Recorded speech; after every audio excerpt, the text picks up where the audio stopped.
नमस्कार आदाब दोस्तों, हमारा नाम है आज़ाद और आप देख रहे हैं आज़ाद बोल। प्रशांत किशोर ने बिहार में जिस तरह से राजनीतिक हलचल को बढ़ा दिया है, प्रेस कॉन्फ्रेंस उन्होंने की, कई सारे मुद्दों को उठाया। सबसे ज्यादा वो एग्रेसिव रहे सम्राट चौधरी के ऊपर। उन्होंने उनका पूरा कच्चा चिट्ठा खोल दिया है और जिस आधार पर सारी बातों को रखा है और कहा कि जो 7वीं फेल व्यक्ति है, जिस आधार पर गलत डिग्रियां दिखाई गई हैं, उनका ये सबूत दें, वरना चुनाव आयोग को इनकी सदस्यता रद्द कर देनी चाहिए। बीजेपी ने जिसको डिप्टी सीएम बना करके बैठा रखा है, वो तो विधायक बनने के लायक नहीं है। सम्राट चौधरी के ऊपर जिस तरह के आरोप लगाए हैं, उसका कोई जवाब नहीं मिल रहा है। सम्राट चौधरी भी कोई जवाब दे नहीं पा रहे हैं, बीजेपी पार्टी और जेडीयू भी उसके समक्ष कोई बात रख नहीं पा रही है। जिस आधार पर जनता में मैसेज जा रहा है कि जिस आधार पर कहा जाता था बीजेपी सरकार और जेडीयू सरकार में भ्रष्टाचार नहीं होता है, लेकिन सम्राट चौधरी और बीजेपी के दूसरे नेता और जेडीयू के दूसरे नेताओं की जो पोल खोल दिया है प्रशांत किशोर ने, उस मुद्दे को लेकर के, उस प्रेस कॉन्फ्रेंस को लेकर के जनता के बीच में मैसेज जा रहा है कि भ्रष्टाचार तो हो रहा है, लेकिन वो उजागर नहीं हो रहा है। किसी के अंदर हिम्मत नहीं हो रही कि इन मुद्दों पर बात कर सके, क्योंकि सत्ता का लोगों के भीतर डर इतना हो गया कि कोई भी उनके खिलाफ नहीं जाना चाहता है। और इस आधार पर जो सारी चीजें हो रही कि लोकतंत्र के लिए सही है। आप पहले प्रशांत किशोर का यह वीडियो देखिए। बिहार के उप मुख्यमंत्री सम्राट चौधरी, इन पर मेरा सीधा आपके माध्यम से सरकार को, बिहार के गवर्नर से, बिहार सरकार से, केंद्र सरकार से मेरा अनुरोध है कि इनको हत्या के आरोप में, ये हत्या के अभियुक्त हैं, इनको तुरंत पद से बर्खास्त करके गिरफ्तार किया जाए। क्यों किया जाए ये समझिए। तारापुर में 1995 में 7 लोगों की जो हत्या हुई और 7 मारे जाने वाले लोग कुशवाहा समाज के लोग थे। ये बिहार में जाति की राजनीति करने वालों के लिए सबक होना चाहिए। सम्राट चौधरी कहते हैं मैं कुशवाहा हूँ। 7 लोगों की जिनकी हत्या के ये अभियुक्त हैं, आरोप नहीं है, मैं शब्द बहुत समझ के बोल रहा हूँ। 7 लोगों की हत्या के अभियुक्त राकेश कुमार उर्फ सम्राट कुमार मौर्य उर्फ Samrat Chaudhary, Tarapur case number 44/1995, note कर लीजिए। 44/1995 में 7 लोगों की हत्या हुई, उसमें ये अभियुक्त हुए। और जो केस है, चीफ जुडिशियल मजिस्ट्रेट को 24/4/1995 को इन लोगों ने डॉक्यूमेंट सबमिट किया। बिहार विद्यालय परीक्षा समिति का एक एडमिट कार्ड सबमिट किया, जिसमें बताया गया कि KNVMH ये स्कूल का नाम है, कुमार सर एक स्कूल का नाम है, जहां से ये एडमिट कार्ड इशू हुआ है। सम्राट चंद्र मौर्य, पिता का नाम Shakuni Chaudhary, date of birth 1/5/81, result fail, number आया 268, कैटेगरी प्राइवेट।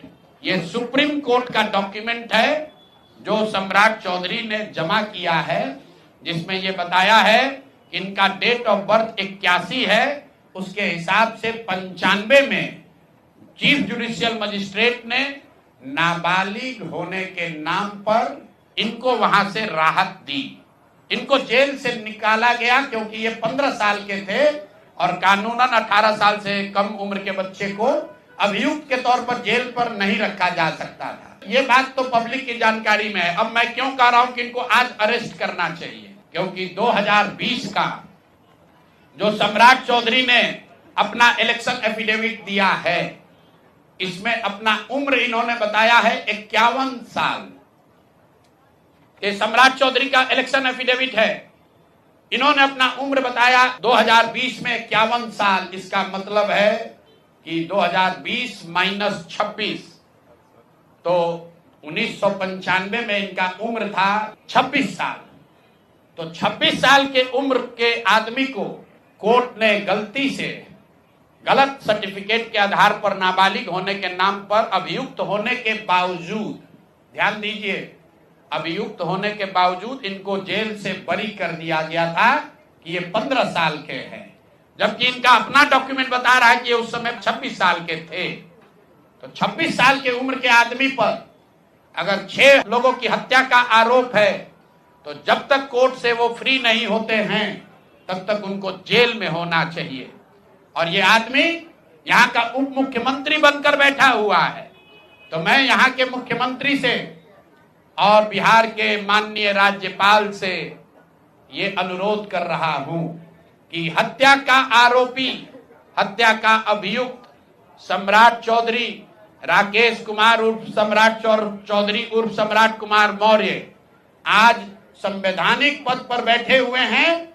ये देश के संविधान का, देश के विधि विधान का इससे बड़ा अपमान नहीं हो सकता है कि जिस व्यक्ति को जेल में होना चाहिए वो आदमी यहाँ का उप मुख्यमंत्री बना हुआ है।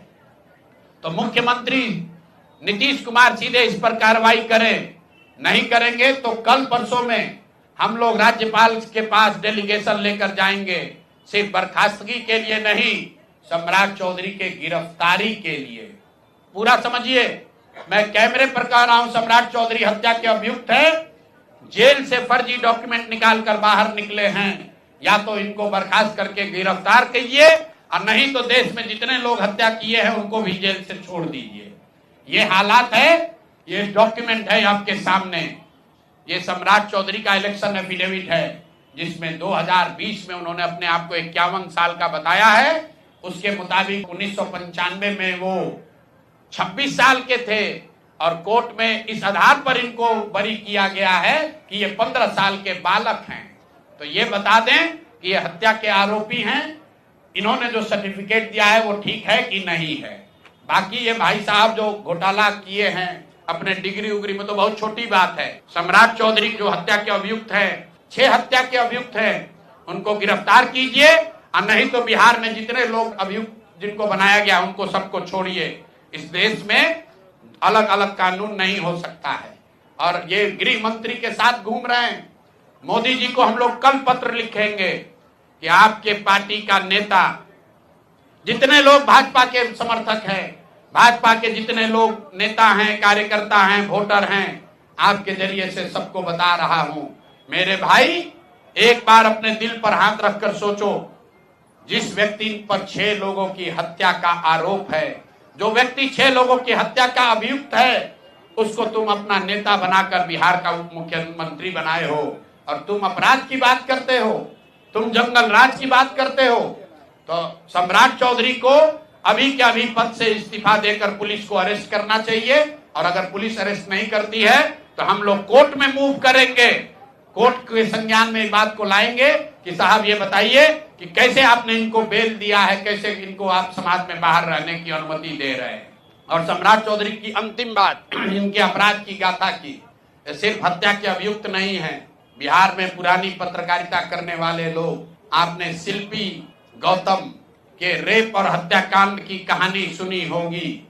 आपने सुना होगा कि लालू जी के जंगल राज का जब चरम सीमा था, जितनी यहाँ माताएं बहनें हैं, जो पढ़े लिखे लोग, समझदार लोग हैं, स्वच्छ छवि वाले बिहार में रहने वाले लोग हैं, याद कर लीजिए शिल्पी गौतम रेप और मर्डर केस, जिसमें एक डॉक्टर के लड़के को और शिल्पी गौतम के साथ ऐसा आरोप लगा था कि उनके साथ सामूहिक बलात्कार और उसके बाद उनकी हत्या कर दी गई थी। साधु यादव पर उसका आरोप लगा था, बड़ी हंगामा हुआ, सीबीआई में केस गया।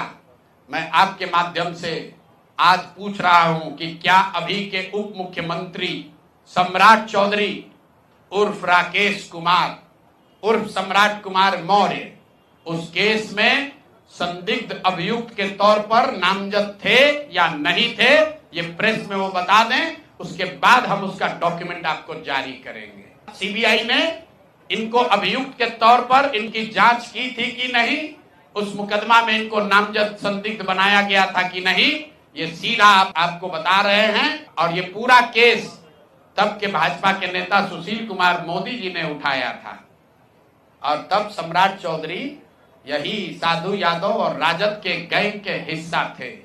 और अब वो बता दें, हम इतना ही बोल रहे हैं, अभी से भी गांधी जी ने कहा है गलती हो गई तो आकर माफी मांग लो, आकर बताइए कि उस केस में आप अभियुक्त के तौर पर आपको सीबीआई ने आपकी जांच की थी कि नहीं की थी, आपके सैंपल टेस्ट लिए गए थे कि नहीं लिए गए थे, आपके उस घटना में क्या संलिप्तता है नहीं है, ये बताइए। उस केस में आपको बता देते हैं लालू जी का प्रभाव था, साधु यादव को बचाने के लिए केस को बंद कर दिया गया, लेकिन वो केस खत्म नहीं हुआ। पटना के एक एक आदमी को याद है वो घटना। तो अब राकेश कुमार बताएं, आज के सम्राट चौधरी बताएं कि उस केस में इनकी भूमिका क्या थी, उसमें ये नामजद थे कि नहीं थे, और थे तो इन्होंने इसको डिस्क्लोज क्यों नहीं किया। तो आपने प्रशांत किशोर का वीडियो देखा जिसमें वो साफ तौर से कह रहे हैं कि जो व्यक्ति 4 दलों में घूम चुका है उसको कहीं कुछ नहीं मिला, बीजेपी ने उसको मुख्यमंत्री बना दिया। और किस आधार पर उसकी पूरी राजनीति रही, उसका जो बैकग्राउंड रहा है, वो बीजेपी को भी देखना चाहिए और बिहार की जनता को भी देखना चाहिए और देश की जनता को भी इस मुद्दे को समझना चाहिए। जिस आधार पर उन सारे तथ्यों को उन्होंने रखा है, आपने देखा और समझा, तो आप बताइए आप क्या सोचते हैं और जिस आधार पर चुनाव आयोग को कार्यवाही करनी चाहिए, क्या वो कार्यवाही होगी, या आप कमेंट बॉक्स में कमेंट कीजिए। अगर आप चाहते हैं कि इस तरह के वीडियोस और बिहार को लेकर के, बिहार की राजनीति को लेकर आप तक वीडियोस हम पहुंचाते रहें, तो आजाद बोल को सब्सक्राइब कीजिए, वीडियो को ज्यादा से ज्यादा शेयर कीजिए। मिलता हूं आपसे अगली वीडियो में। अभी के लिए नमस्कार, जय हिंद, जय भारत, जय संविधान।